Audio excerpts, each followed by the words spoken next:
On voulait vous faire un petit cadeau, chers, visiteurs slash participants, avant que vous repartiez. Voilà, on avait hésité sur un week-end aux Maldives ou une belle voiture, mais on s'est dit que notre benchmark, de l'attention sur Q4 2023, serait un bon choix. Donc, ce benchmark, c'est un document qu'on va publier cette semaine, en ligne et vous l'aurez exceptionnellement en version papier à la sortie. Ce benchmark, il a pour objectif simple, de un, vous montrer, comment fonctionne, notre système de mesure de l'attention et notre score d'attention. Comment il se base sur des référents existants, au sein des campagnes et des structures de mesure existantes et évidemment, aussi de donner, les tendances qu'on arrive à décrypter grâce à ce score, de mesure de l'attention, sur l'ensemble des données de nos clients. Donc là, précisément, on l'a fait sur Q4 2023, parce que c'est une période, assez charnière pour notre secteur d'activité vu qu'il y a énormément d'actions, entre guillemets «avant Noël». Donc pour faire un récap de comment fonctionne grosso modo, notre système de mesure de l'attention, en fait, en tant qu'utilisateur, de mesure Adlux, vous allez avoir en fait un score unique comme Romain l'expliquait tout à l'heure. Ce score unique, c'est vraiment, peu importe la granularité que vous allez sélectionner pour analyser, les données et les résultats de vos campagnes, vous aurez toujours ce score unique qui rassemble, comme on l'a dit, tout un tas d'indicateurs, de paramètres et cetera. Ce score, il vous permet vraiment vous, de voir où vous en êtes et de vous positionner par rapport, alors, de 1 à nos MPS. Donc nos MPS, c'est les scores maximum potentiels, possibles, d'attention sur principalement un format de placement publicitaire.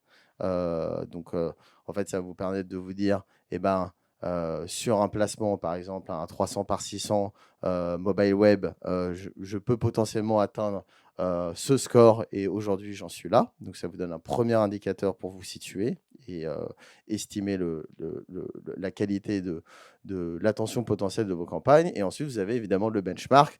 Donc vous comparez, avec une même granularité où vous vous situez par rapport à l'ensemble, des milliards d'impressions, qui sont traitées par Adlux en temps réel.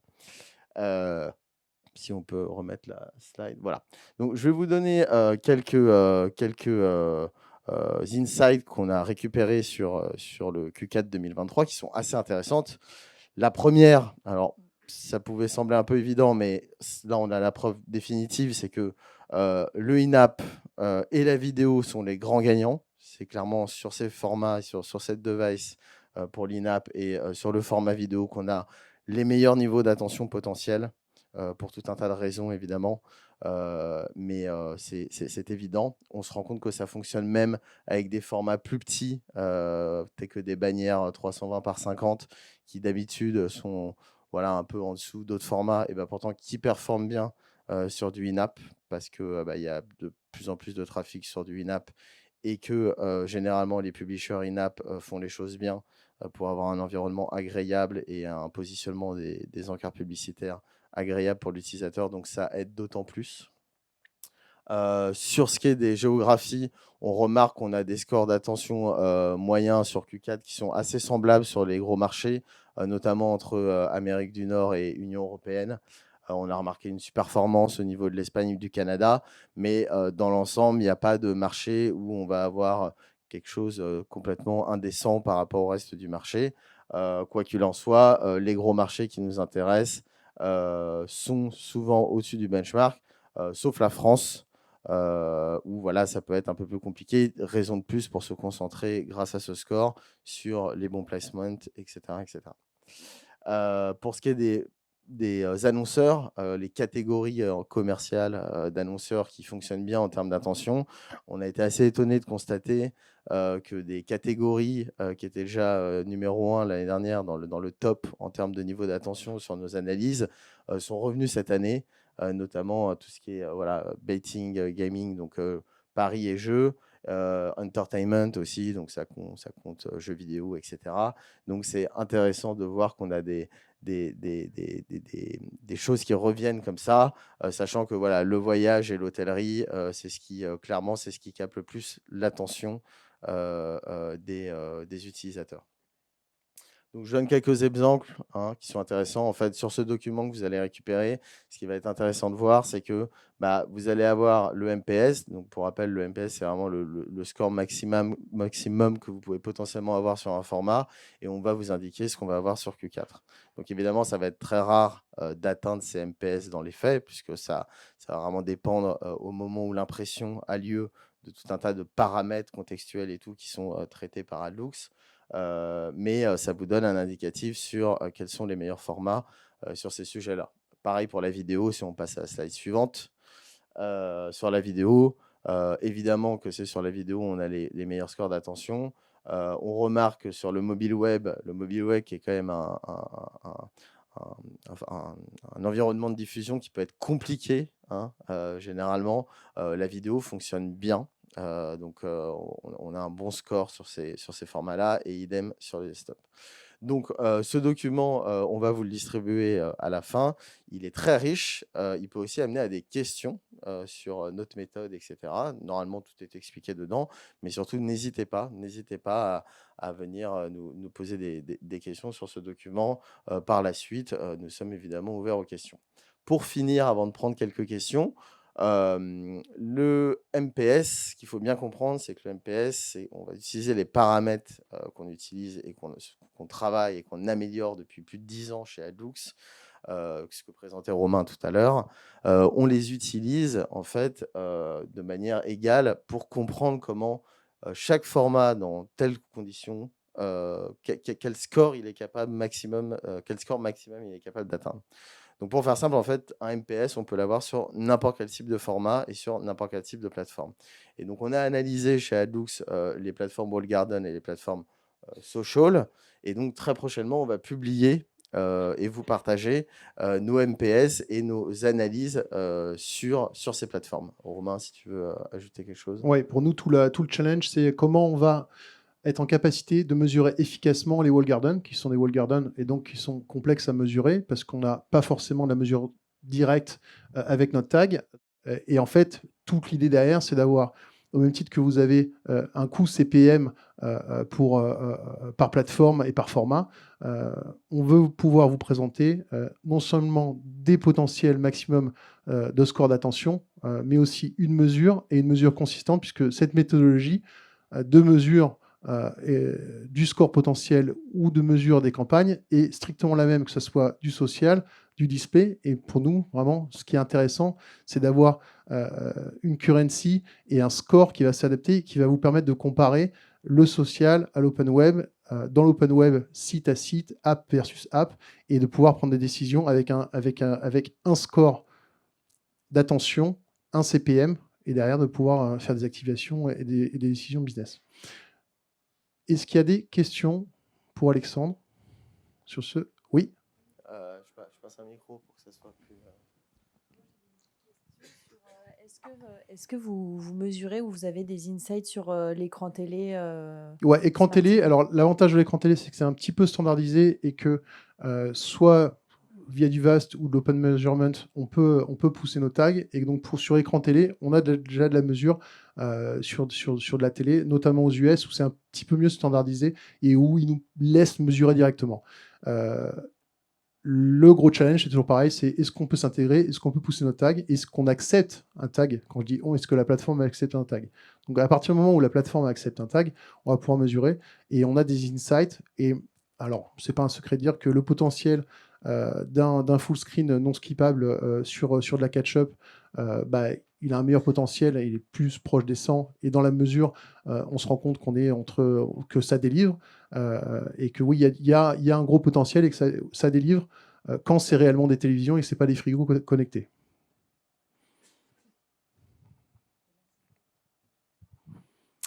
Ok. Est-ce qu'on a une autre question? Juste précision, sur le benchmark, c'était donc Q4 sur plusieurs milliards d'impressions publicitaires.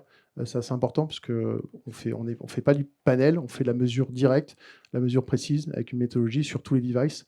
Et donc, voilà, les chiffres qu'on vous a présentés, c'est sur plusieurs milliards et qu'on est un petit peu derrière en France, mais c'est peut-être aussi dû à la typologie de nos clients, puisque on a des clients branding, mais on a aussi des clients très performance qui, jusqu'à la dépréciation des cookies, vont potentiellement dropper des cookies et pas forcément faire attention à la visibilité. On a encore quelques clients comme ça. Ils ne sont pas là aujourd'hui, c'est pour ça que je me permets de le dire. Yes.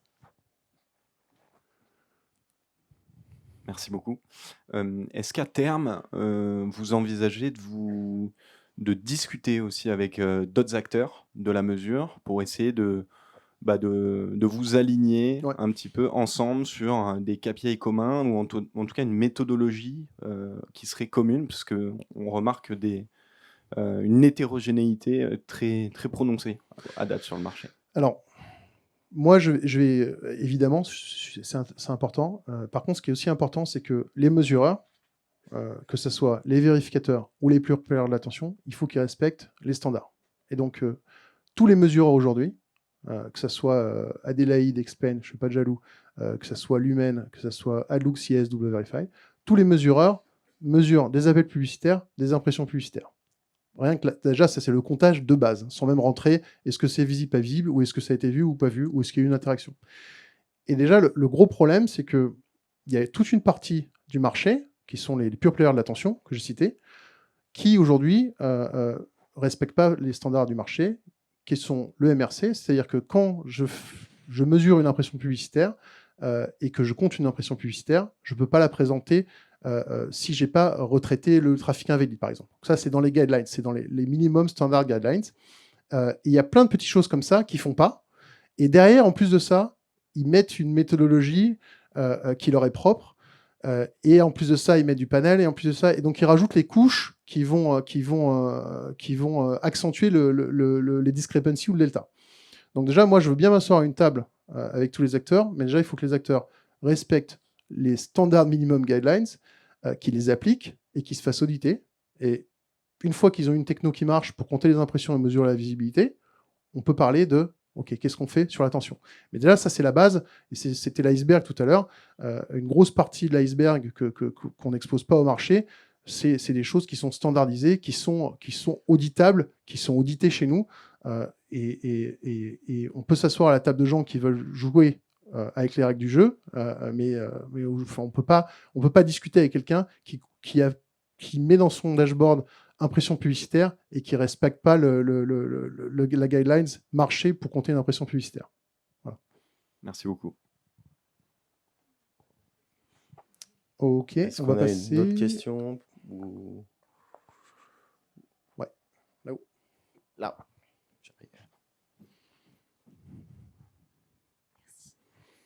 Bonjour, moi j'avais Bonjour. une question sur votre capacité à lier en fait ces mesures d'attention et un impact concret pour une marque. Ouais. Voilà, ça peut être en termes de visite sur le site, d'achat ou bien de brand lift par exemple. Alors, la première étape, c'est d'abord, c'est ce que je disais, pour répondre à la première question, l'idéal, c'est de poser un tag côté annonceur, sur le site de l'annonceur. Après, ce n'est pas notre métier. Des fois, on travaille avec l'agence, il faut monter à l'annonceur, avec le RGPD, etc. Ce n'est pas ce qui est le plus facile. Mais on le fait quand même dans certains cas. Et on se rend compte qu'il y a une très forte corrélation, sans même parler d'attention, de publicités qui sont visibles, ou potentiellement visibles avec des emplacements qui sont là, et des visites qualitatives. Okay, donc ça, c'est la première chose. On le fait, on est obligé de le faire. Ensuite, pour la partie attention, on est obligé d'utiliser les outils des partenaires parce que le biais qu'il va y avoir, c'est que moi, je vais vous dire que ça marche, évidemment, qu'il y a une corrélation entre visibilité, attention et performance.